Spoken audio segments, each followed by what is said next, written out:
Hi, I'm Kelly Coffey, CEO of City National Bank. Our clients have big ambitions and we understand how to get them there.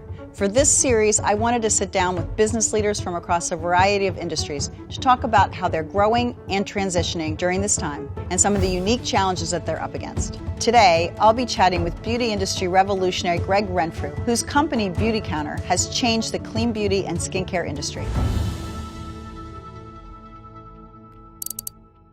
One of the most favorite things about my job is I get to meet incredible entrepreneurs with great stories. In fact, City National Bank is founded by entrepreneurs almost 67 years ago. It was mostly in real estate and the entertainment industry, and we built the business from that. So I'd love to hear about your journey as an entrepreneur. Well, it's a long one. Since I was a child, I was always a little bit entrepreneurial. I always had some sort of side gig going on from the earliest days. And, once I realized that I could see needs that weren't being met and ways that I could sort of earn my own money, I began to sort of build on that. And I've focused on that throughout my entire career, starting small businesses, and over time they've gotten larger. And so tell me how you made your way to Beautycounter. I really began to connect the dots between things that were detrimental to the earth and detrimental to human health, and with that knowledge, I began to make all these sweeping changes in my life and in my home. When it came to skincare and color cosmetics, I couldn't find any products that met my needs. I wanted products that performed really well, and I wanted them to be safe for my health. And when I looked at the marketplace, there were all the traditional brands that we'd all known and loved and grown up with, but they were filled with all these chemicals of concern. And I thought, why should I compromise my health in the name of beauty, and why can't I have it all? And so I just saw this huge white space, which ultimately became Beautycounter. That's the entrepreneurial spirit. If it's not there, I'm just going to do it. Let's talk a little bit about growth strategy. We're, as a bank, surprisingly, most banks don't probably say they're high growth companies, so I know what it's like to try to think about managing growth. So when you think about growth for Beautycounter, where do you start? And who do you go to help think through your strategy? My job as a CEO is to focus on steady state operations while constantly looking and trying to imagine the possibility of where we're going to go, what are the needs of the consumer tomorrow, not what they are today. And I have a really strong executive team. I do a lot of reading. I'm always trying to learn from others who have done a great job before me. So I'm trying to be as flexible as I can and as collaborative as I can. It's challenging. One of the things that's most important is building that leadership team. That's what I've been focused on for my first 18 plus months, is getting the right team. How did you go about building your leadership team? I would be lying if I didn't say that I've made a million mistakes in terms of building up my team. There's that balance between hiring people who are going to take you where you need to go and then also meeting the needs of today. Experience is great, but someone who's willing to work really hard, who's really smart and also hungry, can take you a lot further than the person who has this pedigree that's 50 pages long. I've learned that those people aren't always as open to new ways of doing business, so I'm trying to balance experience with excitement. That's a really good point. The other thing is having a diversity of views around the table, which you definitely need. It's actually embracing the diversity of thought, of age, of gender, of race, ethnicity. You actually make better business decisions because you're looking at it through different lenses and angles. I've learned a lot, and mostly through making a lot of mistakes. One of the things we're doing a lot at City National is focused on surveying companies like yours that are growing fast, mid-size, and we're having to really change the way we interact with everybody, right? You have to be where your clients want, how they want, when they need it, et cetera. All the digital innovation, things are really, really accelerating. So talk about what that means for you at Beautycounter when you look down the road. In terms of meeting the needs of our clients, which I'm sure is similar to you, I'm trying to build intimacy through the digital medium, trying to figure out how can I deliver some level of personalization, some level of intimacy, a relationship with the brands that they support, whether that's their banking relationship or their beauty products or whatever it is. And so that's what I'm trying to anticipate. It's that trust factor. And we're doing the same thing with our clients. And our best way to bring in new clients is referrals from existing clients who say, City National did an amazing job for me.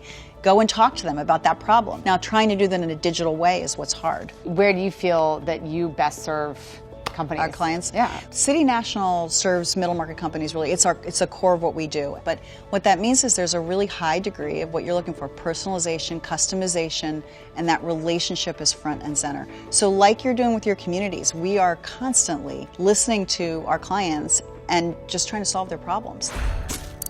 Let's talk about your community. You were really before your time in terms of starting that direct-to-consumer brand, really? How did you come up with that model? Why did you go that way? When I started Beautycounter, there was no terminology around clean beauty. There was no clean beauty movement. We really pioneered it. I felt like traditional department store distribution of beauty products was waning and soon to be over. On a macro level, I was looking at this gig economy emerging and people wanting more flexibility and wanting to monetize their currency. And I also felt we had an important story to tell, and that the incumbents sitting on the shelves of all these stores around the country, they didn't want this story of safer ingredients to get out. So I sort of took the best attributes of e-commerce and retail and traditional direct selling and morphed them into a new type of direct-to-consumer brand. And it's worked for us really well. Was it hard to get that going, to really get that first group? Yeah, yes. I can imagine. Everything's been hard. There hasn't been an easy day. Do you have easy days? You're an entrepreneur. You're not going to have one. No, I'm sure your days are difficult too. No, it's true. It was much more difficult to convince people that there was a need for safe beauty, that actually you could formulate with safer ingredients and still deliver performance. And you know this.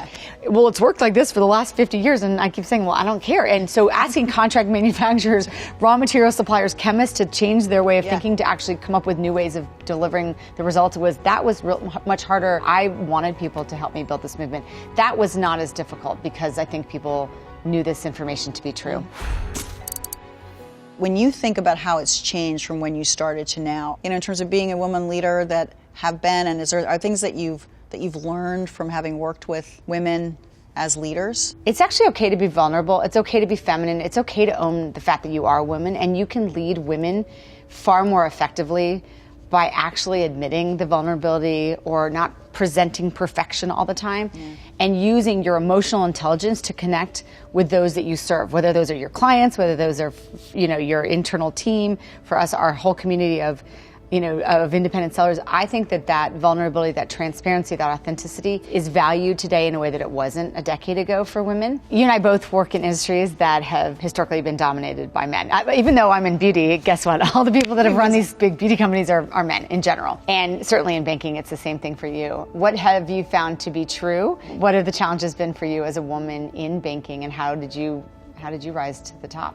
People always say, what's it like to be a woman in banking? And I always say, I don't know, I've never been a man. So as I think about how I learned in the industry, I just guess I'm stubborn and I barreled ahead, and I never really thought, oh, there's no women in that position. It just was a person that I figured I could do it. So if you ask me one reason why I think I'm a CEO today, is because I did a lot of different jobs. So I understood a lot of different parts about many different subjects to be able to pull it together. But you have to be able to recognize that expertise and then draw it out and use it.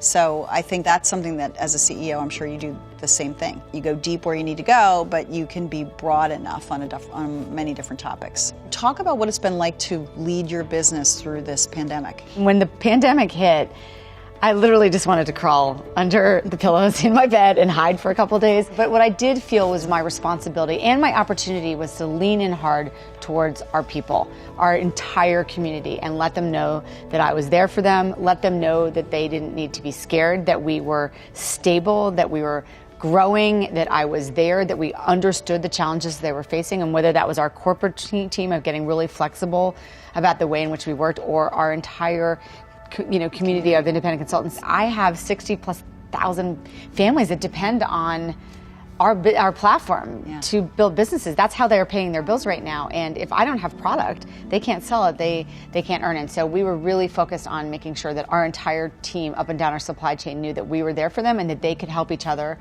to serve our needs and the needs of their other clients. Thank you so much. It was really great chatting with you today. Thanks for having me. It was really, I too enjoyed it very much and look forward to continuing the conversation. Yes, definitely.